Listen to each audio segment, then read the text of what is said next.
Hello বন্ধুরা, তোমরা সবাই কেমন আছো? আশা করি তোমরা সবাই খুব ভালো আছো। আমিও ভীষণ ভালো আছি। তো রিয়াজ বিউটি হাবে তোমাদের সবাইকে অনেক অনেক স্বাগত। পুরনো বন্ধুদের অনেক ভালোবাসা, নতুন বন্ধু যারা প্রথমবার দেখছো আমার ভিডিও তাদের সবাইকে অনেক অনেক ওয়েলকাম। তো আমি আজকে যেই ভিডিওটা তোমাদের সাথে শেয়ার করছি, তোমরা অনেক সময় যখন রিয়েল ব্রাইডের কাজ করতে যাও বা যখন পার্টি মেকআপের কাজ করতে যাও, তখন তোমাদের হাতে খুব একটা সময় না বাঁচার জন্য তোমরা বুঝতে পারো না যে আই মেকআপ চটজলদি কোনটা করব যেটা ড্রেসের সাথেও খুব ভালো যাবে এবং চোখের সাথেও খুব ভালো যাবে আর আমার সময়টাও অনেকটা বাঁচবে।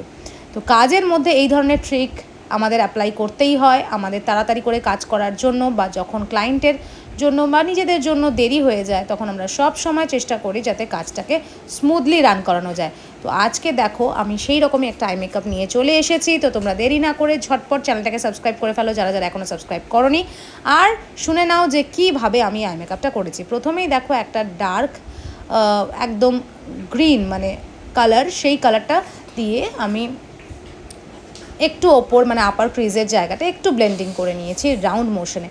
তারপরে আমি কিন্তু একটা ব্রাউন কালার নিয়েছি। ব্রাউন কালার কিন্তু সব সময় প্রায় সব ধরনের চোখেই বেশ ভালো যায়। তো তোমরা যখন বুঝতে পারবে না তোমরা কিন্তু ব্লেন্ডিংয়ের জন্য ব্রাউন কালারটা ইউজ করতে পারো। এরপরে দুটো আউটার কর্নারে আমরা দিয়ে নিয়েছি একটুখানি ব্ল্যাকটা কিন্তু যত সামান্য, জাস্ট টু এনহ্যান্স বাকি কালারগুলো।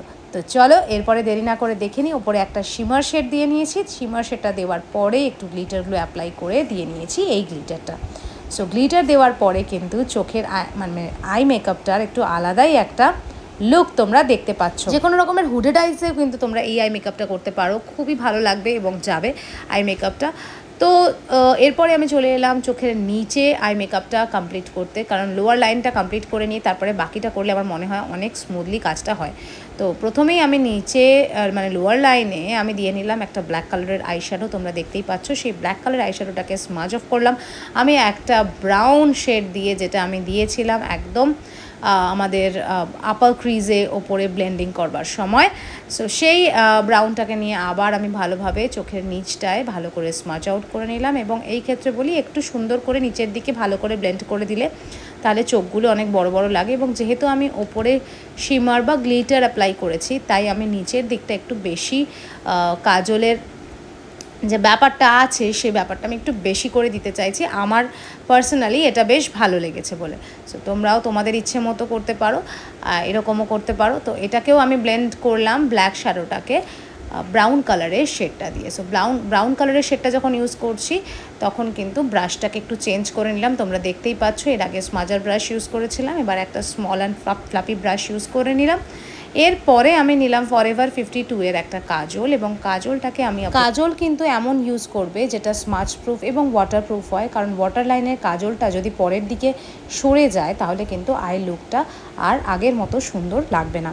সো এরপরে দেখো আমি খুব অল্প করে লাইনার ইউজ করেছি যাতে ল্যাশটা পরানোর পরে কোনো রকমভাবে সেই ফাঁকা জায়গাগুলো না দেখা যায়। এরপর ল্যাশ পরিয়ে নেওয়ার পরে আমার ফিনিশিং লুকটা তোমাদের সাথে শেয়ার করব। সো ফিনিশিং লুকটা অবশ্যই দেখো।